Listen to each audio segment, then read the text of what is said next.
up, guys? It's Rod Guy McFly. Tune in to here from my game chamber.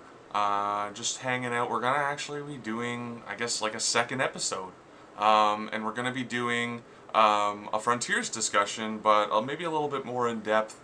We are gonna be highlighting some of my favorite commons and uncommons in this set. I know in my previous Frontiers video, not only was it kind of very rushed, but I was very focused on like the pulls, the exalteds and the renowns, and when you're opening a case versus opening a box, it's very easy to not focus on the commons and uncommons because you do end up with so many, right? So what I was going to do was open a single box and kind of highlight some of my favorite cards from this set, some of the ones I've seen people play just casually, some I've seen really like change the meta, and we'll just get into it. So thank you guys for tuning in once again, and we'll get started. So a few moments later. And here we are. We do have the playmat that's available at all retailers. If they don't have it, they haven't ordered it probably, but this is Ophidian. This is the Elysian, the chase card in the set. It's an absolutely beautiful rainbow playmat.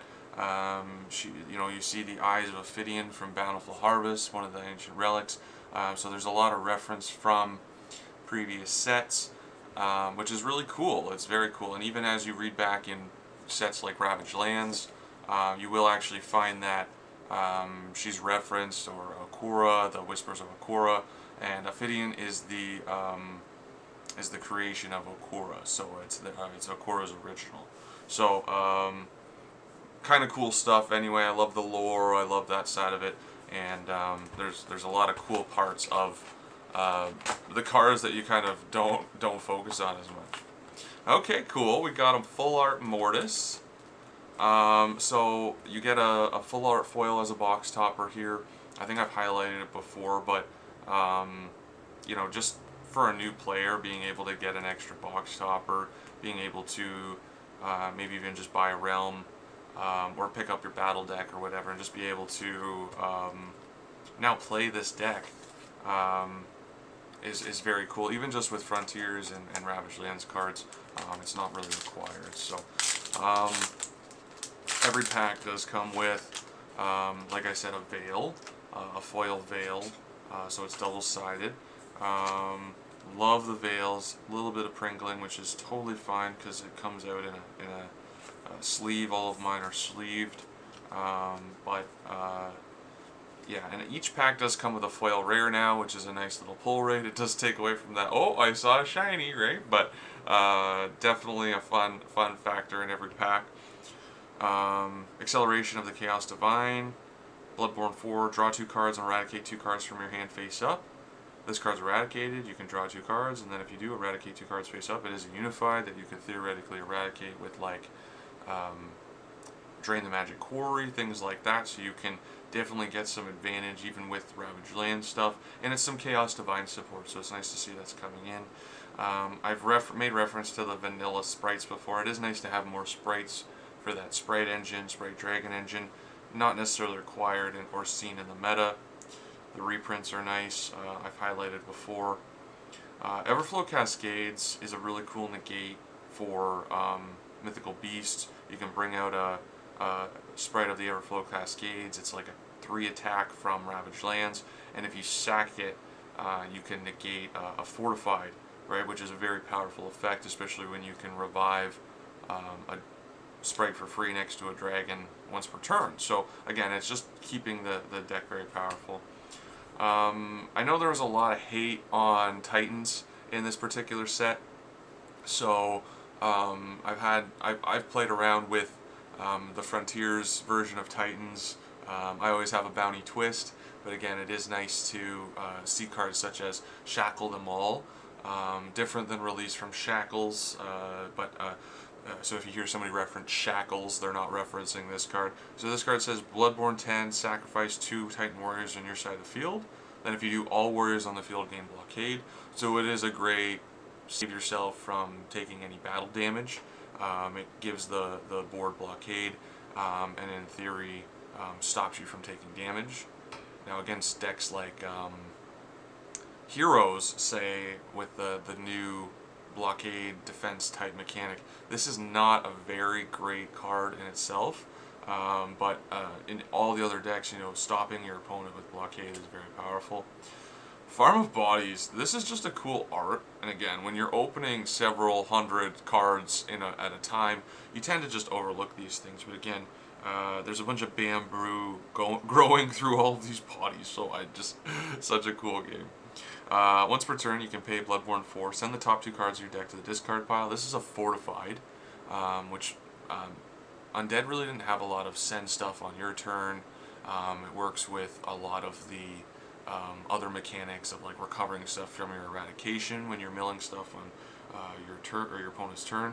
Once per turn, you can target one undead warrior in your discard pile with attack of 4 or more, and revive the targeted warrior to your side of the field.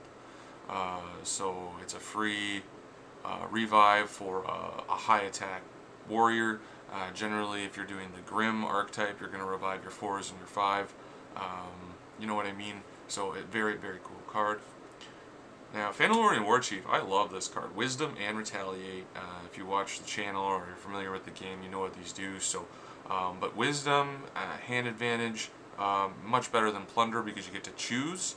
And Retaliate as a mechanic has won me so many games. If you forget that your opponent has Retaliate and you leave a big boy on the board, that can be the difference between winning and losing a game. So definitely something to consider when you're playing this game.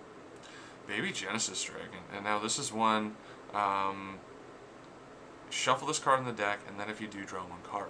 So when the card dies, it shuffles into the deck, and then you get to draw a card. So immediate hand advantage. Sometimes when you're reviving 2 with Dragon Portal to Pandesh's Island, and you hit Baby Genesis Dragon, I've seen players shockwave Baby Genesis Dragon just to draw a card, just to net an extra card.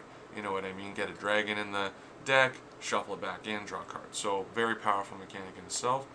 March of the Resistance, again, great reprint. I won't necessarily highlight the reprints in this set because we will literally be here all day if I do.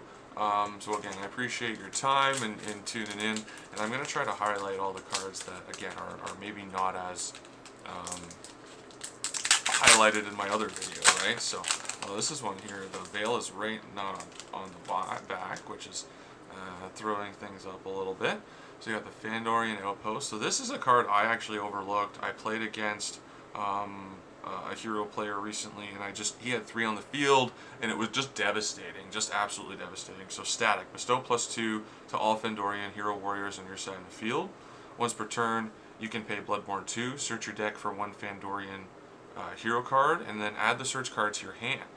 If this face-up card is destroyed by a card effect, you can conscript 1 Phandalorian hero warrior from your hand to your side of the field.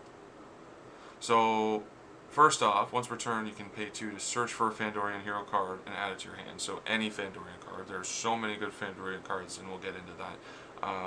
But even just Phandalorian Warchief, search for a Retaliate warrior, conscript it, and attack once and go for game if your opponent left a 30 attack warrior on the board. So just very good mechanics, and plus it gives +2 to all your Phandalorians, so they won't immediately die to like -1 effects, stuff like that. So very good card. Open the Primordial Pits, great reprint. Necro Realm, again, always nice to see this, and even you'll notice a lot less pringling when it's in the middle. Again, no issues once it's in a sleeve, so I've never had an issue myself. Endless Pools of Lava, static. The first Paris effect that you have an opposing player attempts to activate each turn now becomes discard 1 card from your hand if able. So first off, as a unified, very, very good card to play against undead, against dwarves, against orcs. Anything with a perish effect is just devastated. And then once per turn, pay 6, discard 2 demon cards from your hand, and then search your deck for a demon fortified. So you can search for the demon renown, which Endless Pools of Lava, very power, or sorry, not Endless Pool,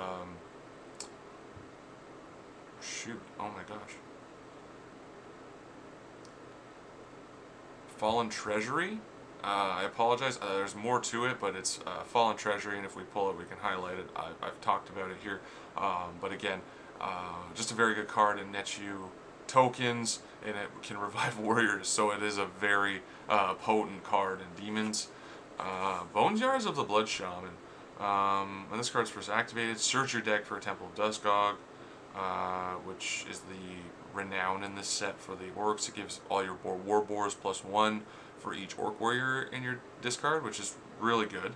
Once per turn, you can revive one orc warrior to your side of the field with attack of 3 or more from your discard pile to your side of the field. So you just get a free revive on a 3 or more, and then you can also send the top 4 cards of your deck to the discard pile, and if you do, destroy 1 warrior on the field. So once per turn, you mill 4 and pop a warrior.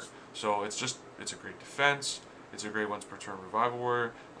Be aware with any card that says when this card's first activated, if you respond with it in a chain, you do have to do the when this card's first activated effect on the chain. You cannot then respond later on the chain with the once per turn. So it's always good to do this before you intend to do something. Otherwise, I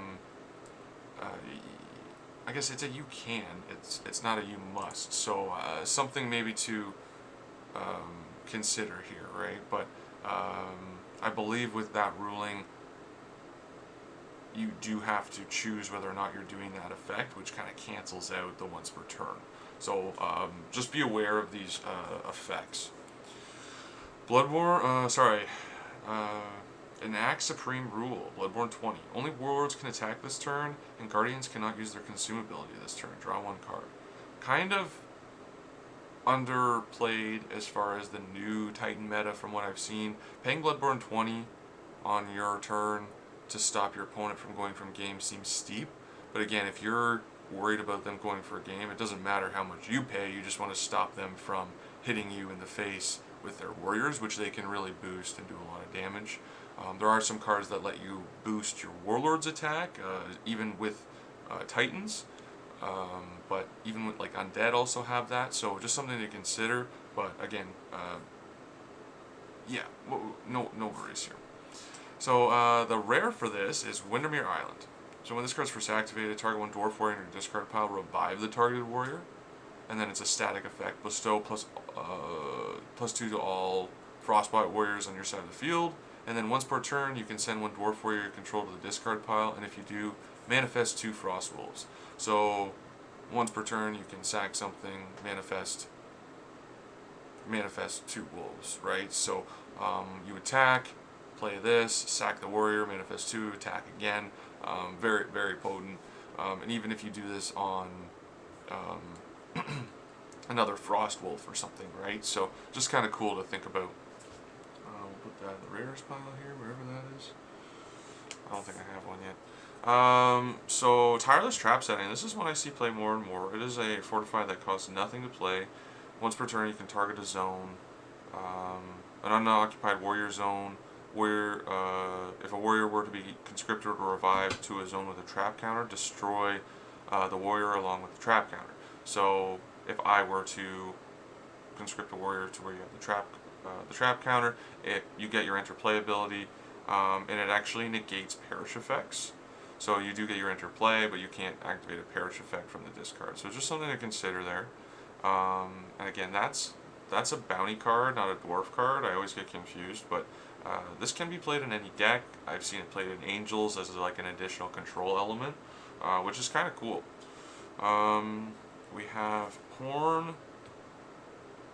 I apologize to the creator here. Horn of Ketel Blipas is a consume 30. Search your deck, discard pile, and/or eradication zone for up to 30 granite, hammerhorn, whatever, and conscript the search warrior to your side of the field. You can only activate once per turn. So consume 30, conscript 3 warriors, and I believe they have retaliate. So as far as game ending, I believe from what I've seen in this set, there's a very like defensive element to the Titans, and this then allows you to bring out warriors if your opponent's left their board with a whole bunch of stuff on board, where you can consume 30, bring out 3 guys, and attack 3 times with retaliate, and potentially go for game that way. So just something to consider. And the final card for this pack is Ascension of the Seraphim, which is just another reprint. Not that it's a bad reprint or anything like that, but again, we're just speeding the process along here. Alright, well we're 15 minutes in and I've done 2 packs, so I apologize to the viewers. I will try to speed along. Maybe I won't do every card in the pack, but I'll do the ones that I'm like really familiar with and that I like to play a lot. Speaking of which, Honed Ivory Sabers, Bloodborne 5, Consume 5. So when it's activated, send the top 5 cards of your deck to the discard pile, and if you do, equip this card to an Orc Warrior control. If it's still on the warrior at the end of the turn, you play another Bloodborne 5, Consume 5. So this does get cancelled out by the Temple of Deskog, or the Temple of Blood Magic Totem, excuse me. So it's Bloodborne 5, so you don't have to pay the 5, and then the Consume 5 would be the only cost. Now, this allows you to attack twice in a turn, which means that if you use Sharn's ability to allow a warrior to attack directly, you can then attack directly twice that turn with that warrior. So other cards that boost it, like Blood Axe, like the Hide of the Huntress, these are great combos, and especially when Hide of the Huntress makes you sack your warrior, it's kind of cool, right? So Frost Adventurer Splunkendorf has a Frostbite Warrior, very cool. Hidden Armory of the Hood. Endless Heavens, once per turn you can discard 1 angel card and 1 card from your hand, reduce the damage counter max of your discard 1 angel card from your hand and reduce the damage counter max of your Angel Warlord by 10. At the end of each of your turns, you must pay Consume 25. If you cannot pay the Consume cost, destroy this card. So you can have this on the field, and then even if there's no, if there's no reason, like if you don't have Consume cost, you can still have healed the 10. It just is destroyed at the end of the turn. Blastforge Turbine, Bloodborne 6. Search your deck for 3 Blastforge Warriors. Place them on top of your deck. And it has a mill effect. So if it's milled, you can conscript a Blastforge Warrior from your hand. So it just starts your engine, the Blastforge engine, right? Fallen Inferno, Bloodborne 6. Draw 3, discard 3. You can only play this Warlord with an Osculus. And if this card is discarded by the effect of a discard pile, you can pay 6 and send the top 6 cards of a target player's deck to the discard pile. So if you have to discard it, you can pay 6, make your opponent mill 6 cards. If you play it and pay 6, you can draw 3, discard 3, so it's a great just play it and discard. Essence of Corruption, my least favorite essence, which is fine. Bloodborne 15, Consume 15. Now it just gives you an extra steal, right? Each time you use a steal, you can take, or each time you use your special ability to steal something, you can take control of another warrior on the field with equal or less attack to the warrior originally taken. So when you pay that life to steal a warrior, you can steal another warrior with the same attack for free. So while maybe not as commonly used in the current meta, just because of some of the other support, in the pure steal element of the game, this is just very good to get off. And if you do play it with Vendetta, it cannot be negated or responded to. Going to Ruins of the River Styx. Once per turn, you can pay Bloodborne 3, eradicate when across the Soul River Styx from your discard pile, and then if you do, activate the effect. So this is a fortified that can activate the effect of a unified. Soul River Styx lets you target a warrior, an undead warrior, and an undead card. Put the undead card on the bottom of the deck and revive the warrior, and then it eradicates the copy. And if this card leaves the field by a card effect, you can target up to 3 across the Soul River Styx in your eradication zone and add the targeted cards to your hand. So you leave this up, you activate it, and then if for some reason it gets like bounced to your hand by a dwarf card, immediately you can add another Soul River Styx to your hand as long as this card's active face up. If your opponent goes to pop this and you have Soul River Styx eradicated, flip it in response and add the 3 to your hand, right? Cool little things like that. Blaxian's Battle Husk. So this card gives an Orc Warrior plus 20 in Blockade. At the end of the turn, you can pay Consume 10 and heal 1 for each Orc Warrior. I think I've talked about this card before. And Imprints of the Grim, which is a great reprint. So some of these I have talked about in my previous video. Some of these I'm just going to skip over because they're not as relevant maybe to the current meta. But I'm trying to highlight maybe the ones that I find cool. Oh my goodness, this is a good pack. Can't get into it. That's how you know. There's going to be something cool in it. They make you work harder.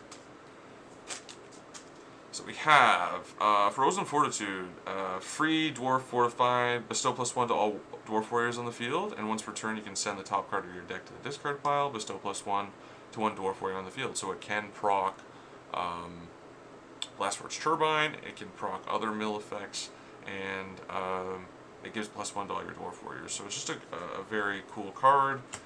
Into the Frozen Deep. Not as commonly played. Send the top 3 cards of your deck to the discard pile when it's first activated. Once per turn, you can target one warrior on the field. The target warrior cannot declare an attack this turn.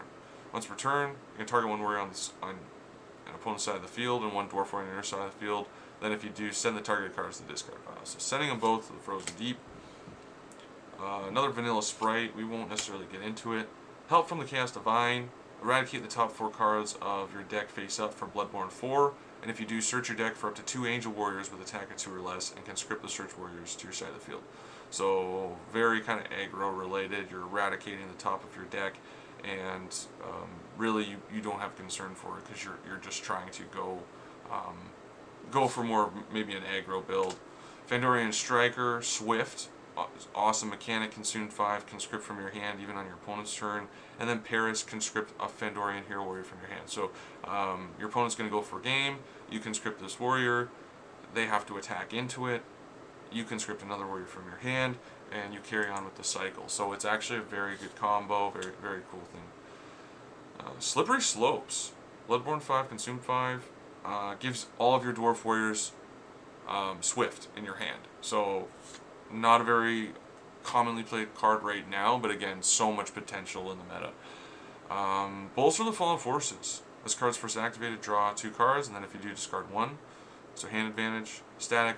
All fallen demon warriors on your side of the field cannot be destroyed by an opposing player's fortifieds. That includes when you take them over and make them a fallen demon. There's cards that make your opponent's cards fallen demons. Once per turn, you can discard 1 fallen demon warrior from your hand, bestow +2 to all demon warriors on your side of the field that were originally an opponent's warrior. So whether or not they're fallen or not, you can give them all +2 permanently, right? So even when they come back. So something to consider. Ancient Frozen Frontier, we won't go into. Grimgrave Growler has Shockwave, a Grim card with Shockwave, additional board clearing, in a deck that has already so much board clearing for warriors. It's so good, but at the same time, I will not find myself running 3 of this card. I might run him at a 1, and then run some of my other board clearers, maybe even not that I'd run the Princess ever at 2, but you know, some of my other board removal and stuff that I usually rely on. And then Volok's Documents of the Dam, this is a reprint. And I'm going to pause for a moment and talk about this card. This card is on the watch list.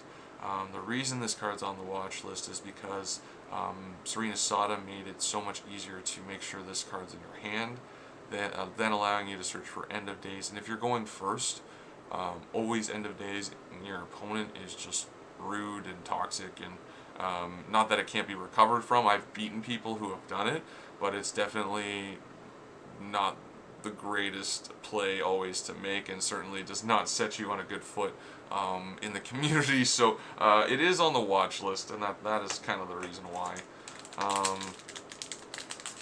I might do a watch list video, honestly, if you guys are interested in that. I don't want to maybe overstep as far as why I think the things are on the watch list, but I certainly think talking about the combos and the ways that certain things are put on there. So I mentioned it earlier, Hide of the Huntress, Bloodborne 15, send the top 5 cards of your deck to the discard pile, and if you do, equip the Hide of the Huntress to an Orc Warrior you control, and bestow +10 to the Orc Warrior. So it mills 5, gives +10 to an Orc Warrior. Shadows of the Emerald Block. I've had a few people say, hey, this is kind of a concerning card. I have no concern for this card, especially as a Mythical Beast player and somebody who plays a lot of Mythical Beast players.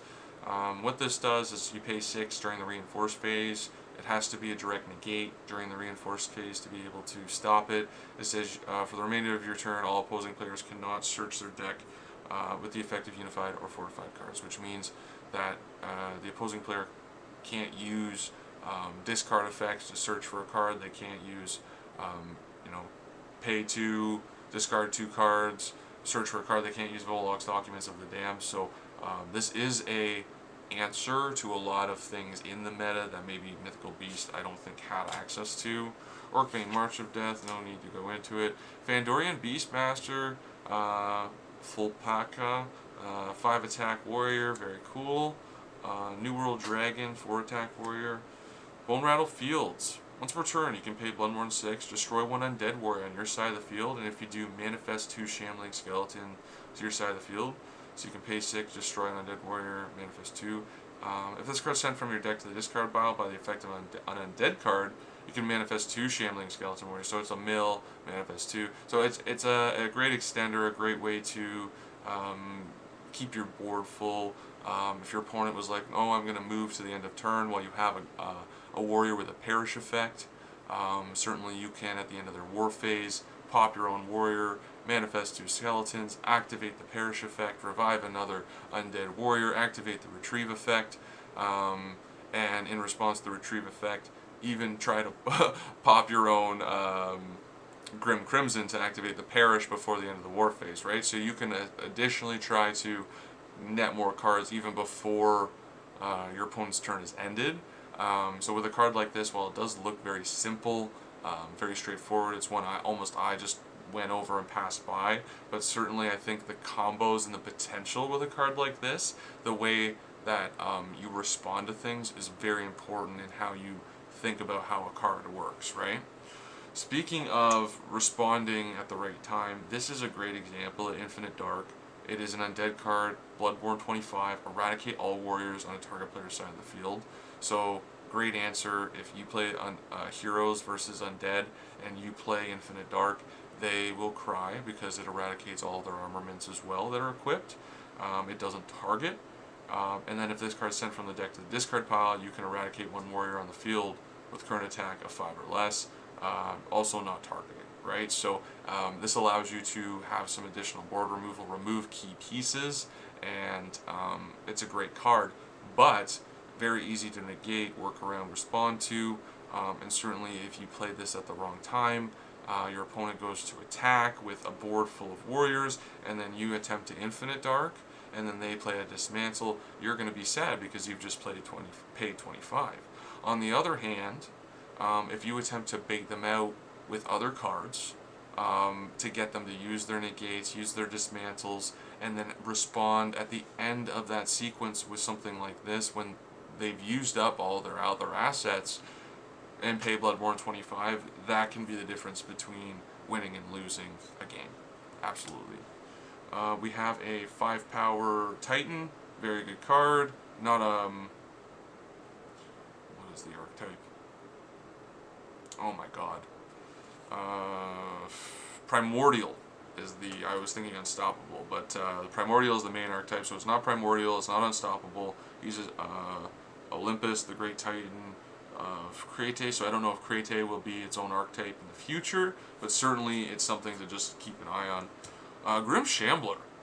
Not as often played as I'd expect, but kind of an underrated card just in a mill sense.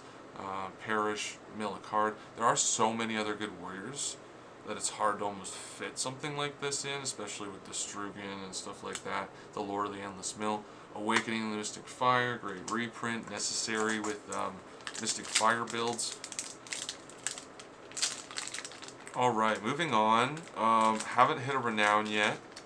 Not that that's the focus of this video, but obviously it is a reason to keep going. So I appreciate you guys staying with me. Shellock, the Fallen Possession. So I believe he is this thing here, not the actual dude screaming. It's the possession of the dude. And just additionally the corrupt mechanic. So he enters play and you steal a thing as long as he's on the field, which is very cool. Amulet of Honor. Bestow +1 attack to the equipped warrior. Pay consume 10 and heal your warlord for 10. So it's an additional heal for heroes built in, can be retrieved. And again, if you play something like Serena Sada where you have a lot of consume and you're not, you know what I mean, it's a great card to be used. It is a once per turn, so just something to it's not like you can only equip one Amulet of Honor per turn, so it's not a one card per turn, it's a flat only, you can only use it once per turn. Reservoir's Revival Ooze, completely necessary reprint. Fingrul the Grim Witch Doctor, perish, target one player's discard Target player discards one card if they're able, and then Perish, eradicate 3 Grim Warriors from your discard pile, and if you do, revive Fangruel from your discard pile to your side of the field. So just a great way to extend your board and keep it full. This card combos off really well with some Bountiful Harvest cards. I believe there's a card that says if a target player eradicates 10 or more cards this turn, target up to 5 or 10 cards in target player's discard pile, move them to the discard pile, and then neither player can eradicate for the rest of the turn. So theoretically, you could keep bringing this back as just a way to save yourself. And then at the end of your turn, your opponent goes to say, okay, well, I'm moving the end phase, and then you move those warriors back into your discard pile so that you have all of those there to push for game. So there are some really cool loops and bounty cards that aren't being utilized in the current meta, but so many cool potentials. Monument of Might. Now this is one I made the mistake of leaving in main board for my Titans. It doesn't work against like 4 legions, so it is a sideboard card. Static +1 to all Titan warriors, which is always good. Static -1 to all demon, orc, undead, and mythical beast warriors on the field. So it is a great answer to, hey, I'm going to defend myself. You can't summon ones. If you do, they have to have immediate static bestow +1. And if I just run a bunch of board removal to remove your boosts, then certainly you're going to be subject to a neg board, blockade, not being able to attack this turn except for your warlord, right? So some really cool answers. We bleed for this. Bloodborne 20 can only be played with by Syria. Destroy up to 3 fortified cards on the field, and if you do, conscript up to 3 orc warriors from your hand to the side of your field. You can pay Bloodborne 15 and eradicate this card from your discard pile. Bestow +5 to all orc warriors on your side of the field. Essence of Legend. I've kind of talked about this already. Each time you for the remainder of the game, each time Alero is dealt damage to by an opponent's warrior, Alero deals his physical attack back to each warrior that deals damage. So you attack me, you're a 5, hit me for 5, your warrior dies immediately. So just a very cool way to defend yourself here. And it is a fortified, so it's something you can respond and be like, okay, you're going to attack me directly. You hit me for 10, okay, you're at 70 out of 80, okay, it's game, right? And just a quick way to sneak wins, because your opponent can't respond to that, especially if you have the Druid. Mystic Fire Arena, Crypt of the Grim, and Scorch Realm. Moving on. Good set, and I appreciate you guys tuning in. I just respect your time, so I'm trying not to focus on things that I've maybe read before. I think there's a few new people to the channel who might be interested in kind of what the cards do. If you are interested, I'd certainly recommend joining the Discord, asking questions. Feel free to ask in the comments. We can also kind of have a discussion a little bit more about other strategies and decks after Frontiers, but I certainly just want to hear feedback from the community to know what to do and what you guys like to hear, right? So this card has an awesome effect. Psyche's the Titan of the Great Flea. Bestow +2 to 1 Titan Warrior on your side of the field to the end of the turn. So just a Perish +2 to a Warrior. Theoretically, you could revive him or bring him out several times in a turn, bestow +2 to a warrior, and then try to push that little bit of extra damage for game. Not as much of an aggro card as some of the other stuff I've seen. Greedy Goblin, Flugen Flaws, Perish, draw 1 card. So just a very cool, bring him out, Perish, draw 1. Pandora's Box, very needed reprint, mostly because the errata used to say destroy all fortifieds, now it says destroy 2 fortifieds for Bloodborne 8. So, needed because Titans kind of had way too much removal as far as that goes. Luxarna the Shimmer Sprite. This will become much more relevant as the meta proceeds, but Perish for the remainder of the turn. Your Warlord cannot take any effect damage from an opposing player's card effects, which essentially means that you can't take effect damage for the remainder of the turn. So if if I'm a Mythical Beast player with a lot of removal, a lot of fortifieds, I can often destroy my own stuff on your turn and allow myself to be defended from effect damage if I'm already under a battle damage fog.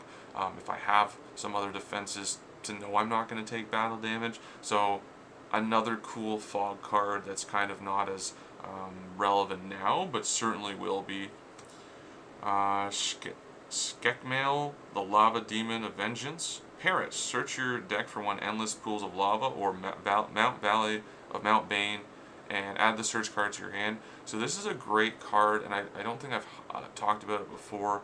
The Endless Pools of Lava, as well as the Valley of Mount Bane, these cards actually work with Mount Bane monster, and it gives your board like +6. So it is a great way, outside of just stealing your opponent's warriors, to actually have a demon deck that's maybe a little bit more battle focused. And if you do lean into maybe the token, Endless Pools of Lava, Fallen Treasury, Mount Bane monster kind of combos, you can have maybe much more of an aggro demons than previously have been built. So it's just kind of a cool option. Desolation of the Chaos Divine, consume 5. Negate the revival of a warrior with attack of 3 or more. And if you do, shuffle the warrior back into the respective owner's deck, and then I draw a card. Ride the Rainbow Wind. I love this card. Consume 10, search your deck for 3 Sprite Mythical Beast Warriors with attack of 2 or less, and add them to your hand. And then if you do, conscript an additional Mythical Beast Sprite Mythical Beast Warrior from your hand to your side of the field. So you can search for your 5, you can search for your Gust Warrior, you can search for a lot of answers to various things. I mean, even when I just was talking about Everflow Cascades, you can search for Sprite of the Everflow Cascades and then have 2 on the field, so that if you negate one, you could theoretically pop your own Everflow Cascades, play another one, and negate a second fortified in that turn, right? So very cool things that you can do to kind of control the board. Haunted Labyrinth. Static. Each time your opponent player conscripts or revives a warrior to your side of the field, the opposing player must send the top 2 cards of the deck to the discard pile. Mill 2 every time you conscript. Mill 2 every time you attack. Right? So if this card is sent from the deck to the discard pile, you can send the top 2 card of a target player's deck to the discard pile. So it's basically another mill strategy to, essentially, if it comes down to it and both players are out of deck, Undead will win. Right? Because they have the most recovery, the most retrieve, the most get stuff back to hand than any other deck. So if you can mill your opponent out so that they have no deck, you will eventually win that game. Unless there's a bounty player or somebody who's playing a lot of mists and secret savannas and token generation. It's something that I like to do. Great ways to extend, not great ways to win games, right? So just keep that in mind. Fallen Fever. Look at the top card of your deck. You can choose to place the card on the top or the bottom of the deck, and then you get to draw 1 card and discard 1 card. So if you want to look at the top card of your deck and it's a great card, if it's a warrior, something that's not going to help you, you can put it to the bottom, draw another one.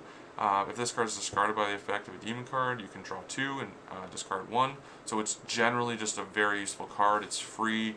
It's something that demons really did need because a lot of their stuff costs life and has other requirements. And then Revisit the Grim, which is just a great undead.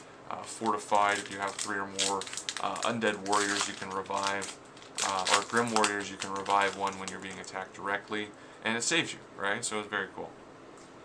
Beacon Between Worlds. Bloodborne 10. Search your deck for 1 Aeon, 1 Ethereal Titan card, and eradicate both cards. Then if you do, bestow +2 to all Titan Warriors on your side of the field to the end of turn. So it's a pay 10 +2 to your whole board. In theory, you're paying 10 to give your board of 5s, or all 5s +2. So you're netting an extra 10 damage, paying 10, with a Warlord that has a lot more life than average, right? So keeping that in mind. Great Deeds of Verziel. This was actually reprinted because originally you could just activate it from the discard without eradicating it.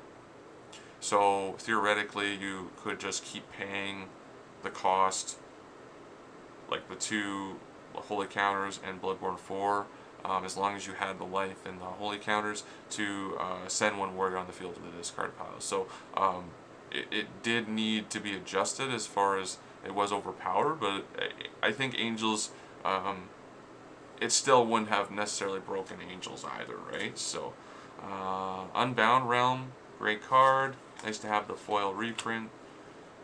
Here is the Granite Hammerhorn I was talking about. It has Retaliate and then Perish, destroy one warrior on the field. So it just kind of pops into something. You can destroy one of the ones on the field, so you're kind of keeping the board clear. Kind of chip damage. Even if you just leave 3 Retaliate warriors on the field and your opponent were to attack into you with Rampage and you were somehow able to give them blockade so that you weren't going to die, that you could then retaliate them on your next turn because blockade's removed by Shackle them all, right? Things like that to control the board.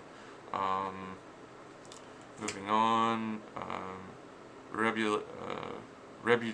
Repudiation of the Unholy. Bloodborne 6, negate the conscription of a warrior. Yeah, we've read that one. Arcana's Observation of War. Bloodborne 5, increase all consume costs of armaments. And eradicate this card from your discard pile. Bloodborne 10, double the next consume cost a target player pays this turn. So it's a great way to say, okay, you cannot pay that cost if your opponent's going to pay like 50. If your opponent's going to pay 30 and they only have 50 total, it puts that out of range for them to be able to play that card. So it is an answer to a lot of things. Gale of Glacia, Bloodborne 10, all dwarf warriors on your side of the field gain Frostbite. So those cards that give static +3 to Frostbite warriors. And then you can eradicate this card from your discard pile and play Bloodborne 10. Increase a single cooldown on the field by 2 turns.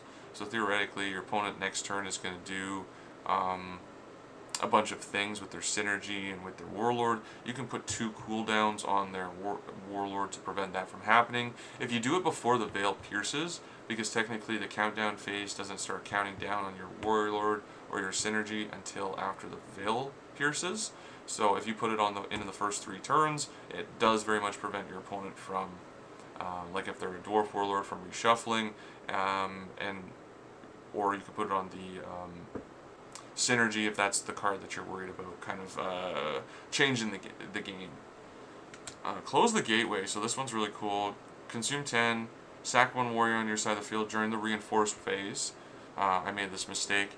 Cards cannot be eradicated or sent to the discard file for any player's deck for the remainder of the turn. So if you play this on your own Twilight Gardens, it actually stops that from happening. Fun fact.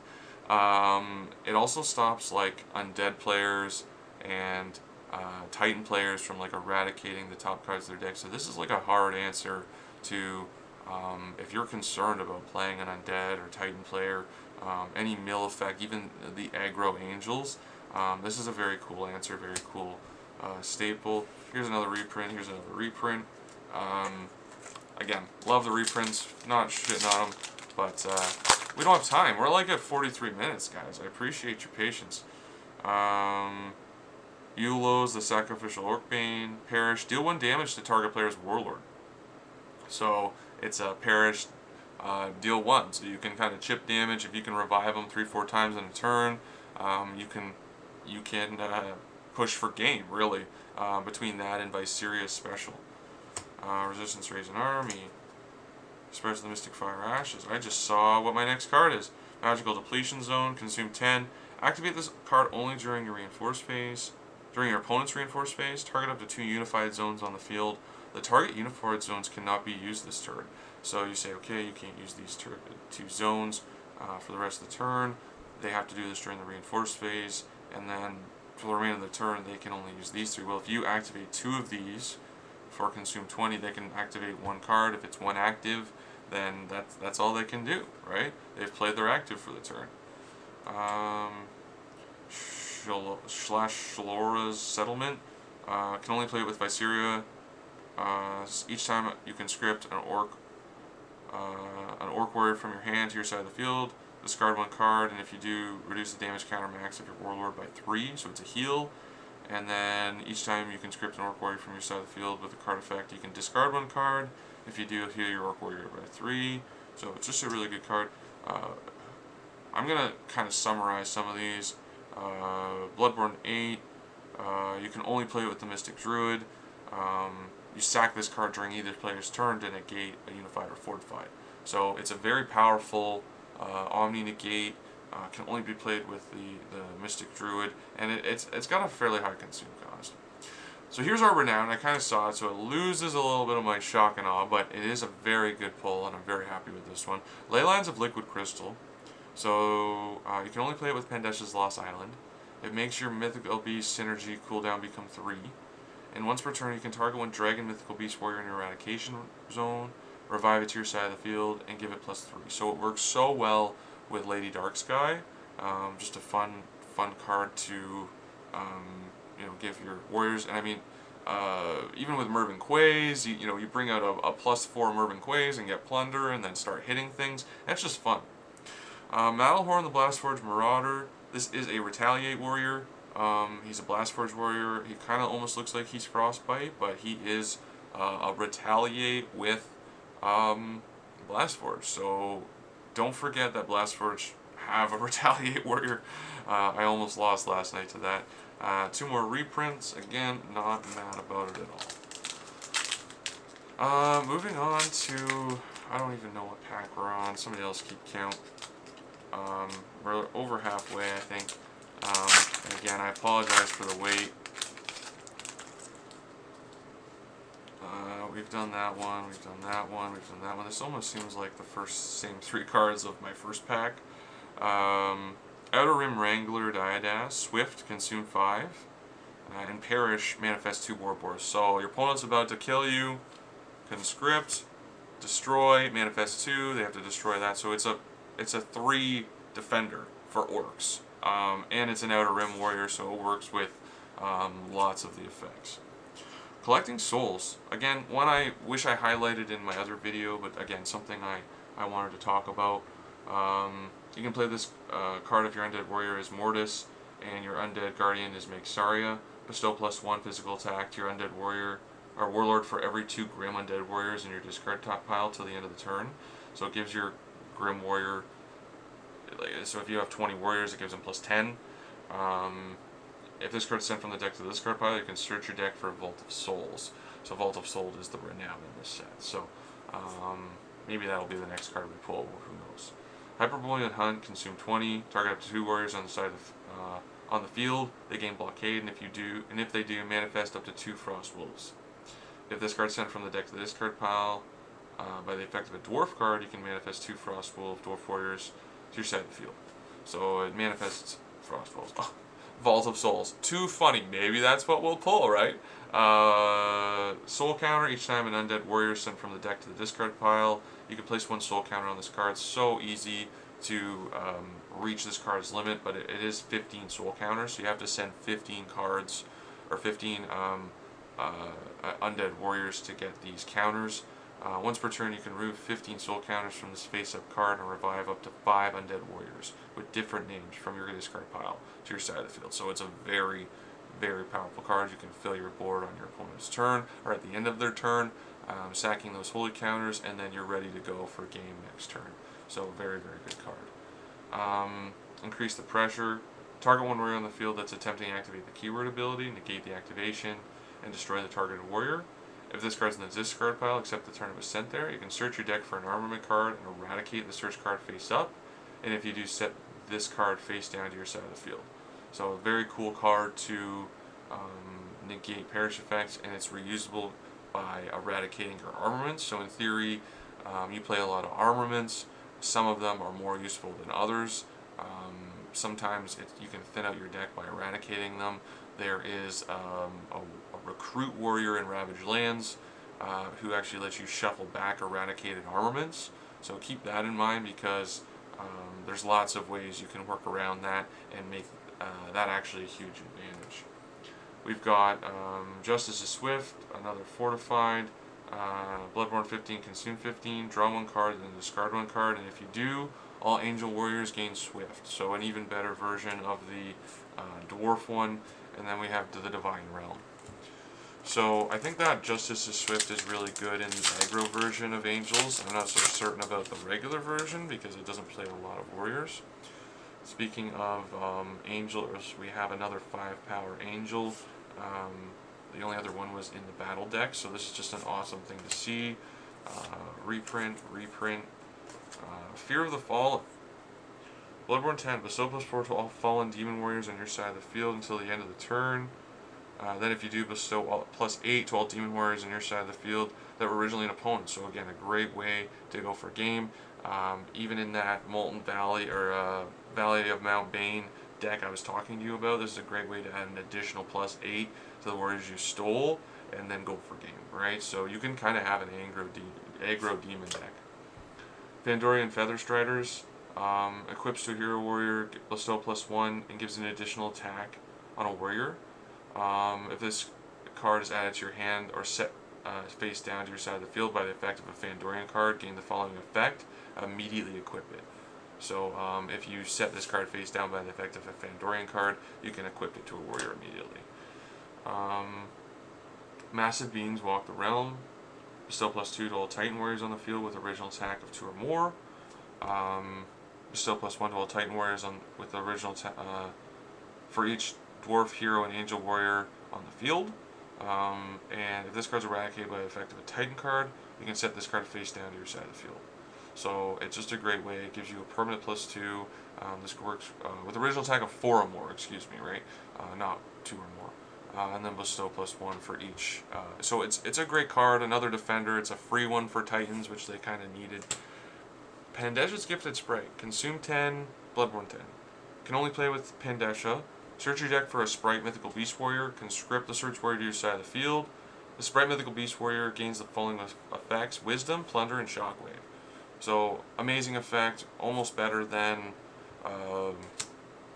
the other one I was talking about here, Ride the Rainbow Wind. Molten Valley of Mount Bane. This is the one, it bestows +4 attack if you have a Mount Bane warrior to all demon warriors on your side of the field, and then once per turn you can pay 4, revive a warrior with an attack of 2 or less from your opponent's discard pile to your side of the field. So it's another revive from your opponent's discard pile. Very powerful. Bounty card, Provoke New Thoughts. If this card can only be activated during the reinforced phase, sack one warrior on your side of the field. Cards that require discarding 1 or more cards to activate their effects cannot be activated for the remainder of the turn.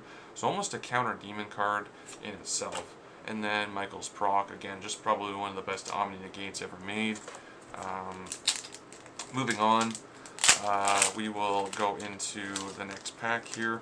I'm not expecting to pull an Exalted in this, honestly. I've had a lot of really good luck, and it's about time I didn't get one. So we'll see. It can be anywhere in this pack, though, right? Hone Ivory Sabers we talked about. We've talked about. Frost Realm is awesome. Blistering Icefield. Static, all dwarf warriors on the field gain perish. Target one warrior on the field, return the target warrior to the owner's hand. So if you have a field full of Frost Wolves and they all die, you can bounce 5 things. Once per turn, destroy 1 dwarf warrior on your side of the field with Frostbite, and if you do, deal 1 damage to a target player's warlord. So you can pop a Frostbite warrior and deal 1 damage. So it's a kind of a burn card. You can only control 1 of these face up, though. Outer Rim Exclusion Zone. You can only activate this card if your Orc synergy is Outer Rim Grounds of Blood. Bestow +3 to all Orc warriors on your side of the field with the keyword Rampage. And then once per turn, you can target 1 other Orc warrior on your side of the field, destroy the targeted card, and manifest 2 Armored Warboars with attack 1 Rampage. Fandorian Warmonger has Shockwave and Perish, destroy 1 warrior on the field. Windmill of Corpses, probably one of the best undead cards here. If this card is activated, destroy 1 undead warrior on your side of the field, and if you do, send the top 2 cards of your deck to the discard pile. Once per turn, destroy 1 undead warrior on your side of the field, and target 1 undead warrior in the discard pile with a different name. Revive the target warrior to your side of the field, so it revives Baby Doom. If this card is sent from the deck to the discard pile, you can send the top 2 cards of your deck to the discard pile, and if you do, add this card from your discard pile to your hand. You can only control 1. This card is almost one I'd play at a 1, but you always want to see it. So such a good card. Baby Genesis Dragon we've talked about, and 2 reprints. So we're moving along here. We're getting to the end, and certainly we've talked about really most of the set. I'm going horse here, I can tell.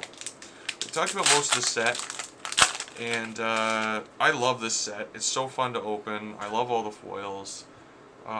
Field's a beauty. Negate the activation of a fortified card that targets a mythical beast card you control and destroy it. So it is a free protection, unified negate. If this card's eradicated by the effect of a mythical beast card, you can set this card face down to your side of the field. I don't know that there is a lot of current mythical beast cards that eradicate stuff, so spoiler, maybe. Forgotten Fandorian Keep. When this card's first activated, you can search your deck for a hero fortified, add the search card to your hand. So this lets you immediately set or activate the Leather Striders when you activate this card. Once per turn, pay 5. Set one fortified armament card from your discard pile face down to your side of the field. If this card is destroyed by a card effect, you can revive one Fandorian Hero Warrior from your discard pile to your side of the field. So, another great unified for Fandorians, another act. Very easy to fill up your unified zones with the Fandorian cards, as these are not one. Like you can have 3 of these. So the once per turn pay 5 set of fortified armament from your discard pile is amazing because there's so many good fortified armaments in the game, and you can just keep your back row full. So really, just it puts your opponent on edge knowing that you have so many responses during their turn. Into the Blast Forge, great reprint. Welcome to Winter card. My most disputed, and honestly, I'd say that this one should be on the watch list more than some other cards. This card says, reveal the top 5 cards of your deck, reduce the damage counter max of your Dwarf Warlord by 3 for each Dwarf Unified and Fortified revealed this way.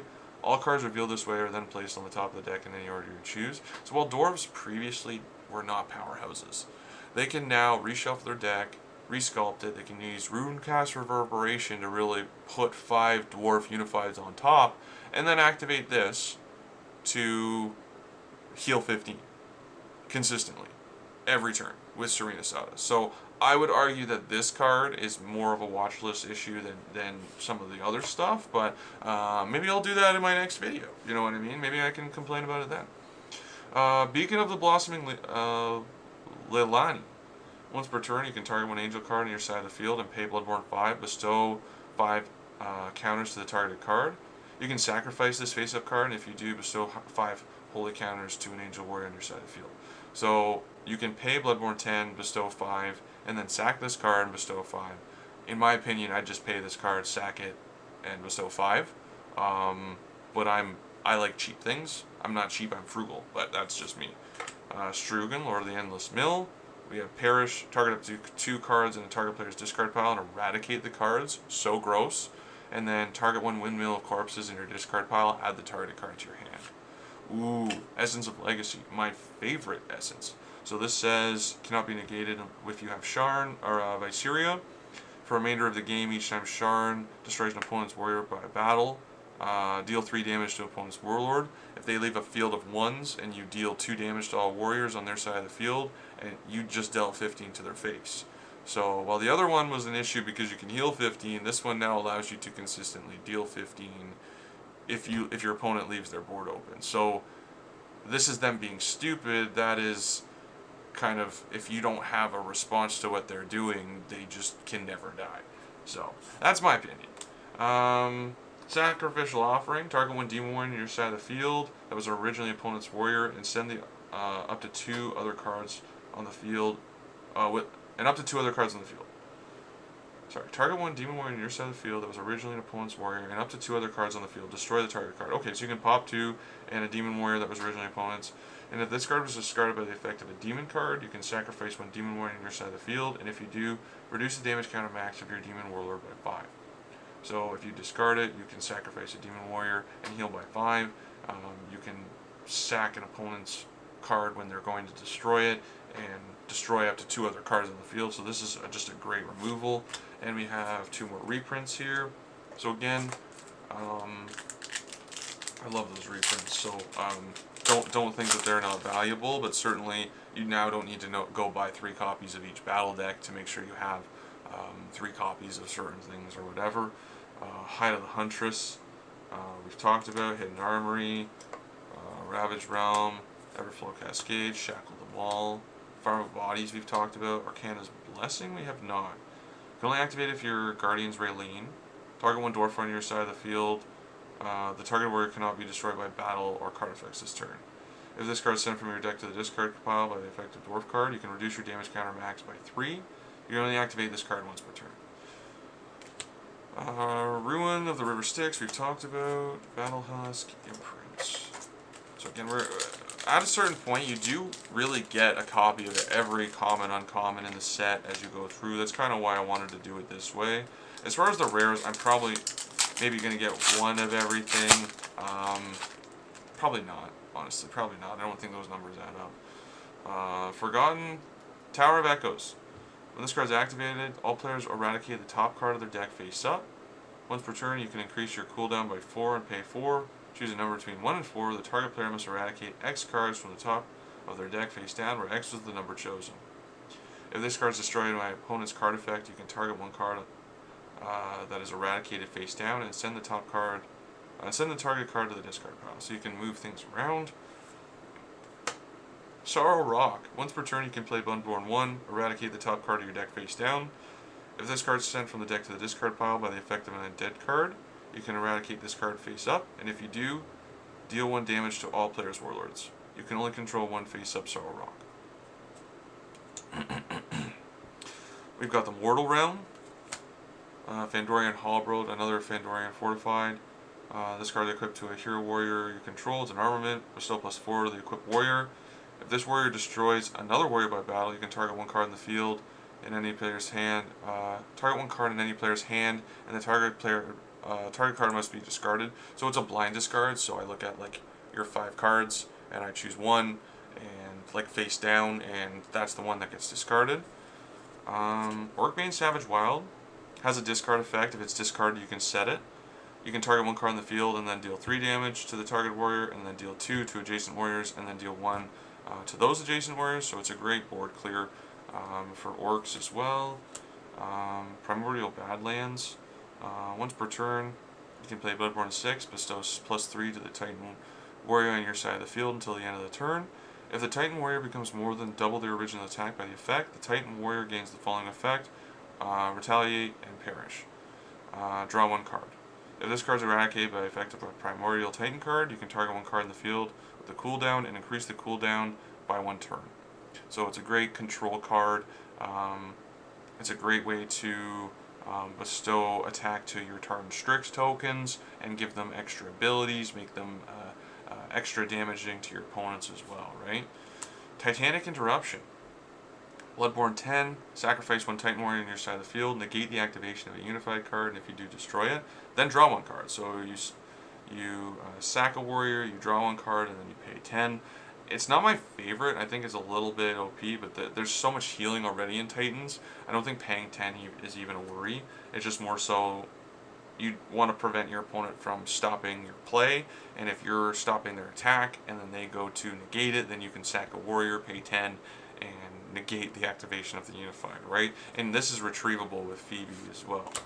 Alorian Longbow, +3 to the equipped warrior, destroys another warrior by battle. You can destroy 1 unified or fortified on the field, and then if this card's in your discard pile, except the turn of ascent there, you can target 1 hero on the field you control and pay Bloodborne 3 and equip it. So it's a great fortified that you can equip on your opponent's turn, and it destroys a unified or fortified. And then we've got 2 more reprints. I'm kind of liking this. The last 2 are reprints. We're able to kind of cover the couple cards I think we've missed here. We've done that. We've done that. We've done that. We've done that. Paradise Lost. Consume 20. Can only play with Vendetta. Reduce your damage counter max by 10. By X +10, where X was the amount of demon cards you discarded this turn. So it's an awesome heal for demons if you do a pure demon deck. And if this card is discarded by a demon card, you can deal 2 damage to a target player's warlord. So it's a chip damage too. You can only activate the effect of Paradise Lost once per turn. So I believe that would be both effects. So that's a rare. Let me put that there. We've talked about those. Second to last pack. I'm hoping still maybe we do get a Renowned or something, but again, no expectations here. Or an Exalted here, but there's no expectation. Lost Messiah. 5 attack, Lost Messiah Warrior. Primordial Waves of Vigor, static. Each time a Titan Warrior with original attack 2 or less attacks a warrior on the field, you can deal 1 damage to all other warriors on the field. If this card's eradicated by effect of a Primordial Titan card, you can pay 5, and if you do, add it to your hand. So it's a great way to kind of wear out your opponent's board. There's a reprint. Here's our Mount Bane monster. It has Shockwave and Perish. Deal 3 damage to all warriors on a target player's side of the field. So it's a great board clear in all senses of the word, right? You can conscript it, Shockwave itself, and then deal 3 damage to all warriors on the field. Priscilla, it's a warrior with Swift and Perish. Remove 20 holy counters from your side of the field, and if you do, destroy all unified and fortifieds on a target player's side of the field. So it's a great board clear as far as the back row, and it is a Swift, so you can bring it out on either player's turn. We've got Magical Ward. Essence of Castigation. Bloodborne 15, consume 15. Can't be negated if you use Alexandria. For the remainder of the game, each time Michael the Divine Wrath takes 5 or more battle damage from a single attack, Michael can deal his physical attack to opposing warlords. So if he takes more than 5 each time you hit him, he'll deal that back to you. So you better be able to heal better than he can. Desidel Cell from Hopeful, another Swift Warrior. So I believe there's 2 or 3 Swift Warriors for Angels right now, which is really awesome, making them really powerful, right? Fallen Angel Dark Sorrow, Perish. Target player must discard 1 card from their hand at random. So it's a great way to kind of force your opponent to discard cards. Alright, last pack Magic. Pray with me. Pray to the pack gods. Beacon of Hope. Great Deeds. Unbound Realm. Vandoria. New World Dragon. Bone Rattle Fields. Dominion of Mystic Fire Senders. Okay, I'm not that it's an Exalted, but it is, I only had 2 of that one, so not that I didn't have the full playset, but I wanted to have a 6th copy of this. So that's the unboxing of the set, and I mean, these 2 Renowns, in my opinion, 45 and 50, as far as the box, it almost pays for the box in itself, just those 2 cards. You've got your rares, which are running for about $5 each, you know what I mean? So, as far as value in this box, while I didn't pull an Exalted, this set has so much bang for your buck, so much value, because when these are going for 45, 50, and an Exalted's going for 100, Ophidian herself is going for, I think, 225 right now is the lowest she's been, and she can only get more valuable as the veil that she's locked behind is released in future sets, and we can only hope to know when something like that will be released, right? So it is good to know. So overall thoughts on this set, in summary, I love this set overall. It's a lot of fun to open. I like it more than Ravaged Lands just because it does have the foils. To be fair, I've opened a lot of Ravaged Lands in hunt of the last couple of cards I needed for the set, but overall, I still think that this is one of their greatest set releases to date. Only maybe second to Battlefield Harvest as a bounty player, but again, I think this set not only is key for the game progressing to the point where the card pool is large enough to get a lot of people involved. This set added such a huge card pool. It added multiple deck types. While there were multiple deck types before, they were not competitive. And if they were semi-competitive, they were almost very bounty-oriented to be able to be competitive. So now having these really pure, different versions of decks, being able to have bounty-oriented versions of almost every deck, for me to be able to build a defensive Titans, but still be able to utilize some of the cool bounty cards that came in Battlefield Harvest. There's just so much potential and opportunity with these new sets and stuff like that. So I really do appreciate you all tuning in. I hope I didn't lose you here at the end, but we did make it a pretty long video here today, just discussing the box. I think it was necessary to address Some of the cool things that I like about the set, especially as somebody who's kind of played. This set's been out for about 2 months now, and we're kind of assessing, where we're at, what people are feeling. I love it. I will keep playing this game. I will probably buy more of this set, even though I already have a copy of every card. And that's only to kind of get the last couple copies of certain things that I do need to be able to complete my playable set. So, and support the game, obviously. I want to support the game as much as possible and keep this all going. So, what did I miss? What are your guys' thoughts? Is there anything that you're surprised about in this set? Is there anything that you like or dislike? Please let me know in the comments. Thank you guys for watching. Have a great day.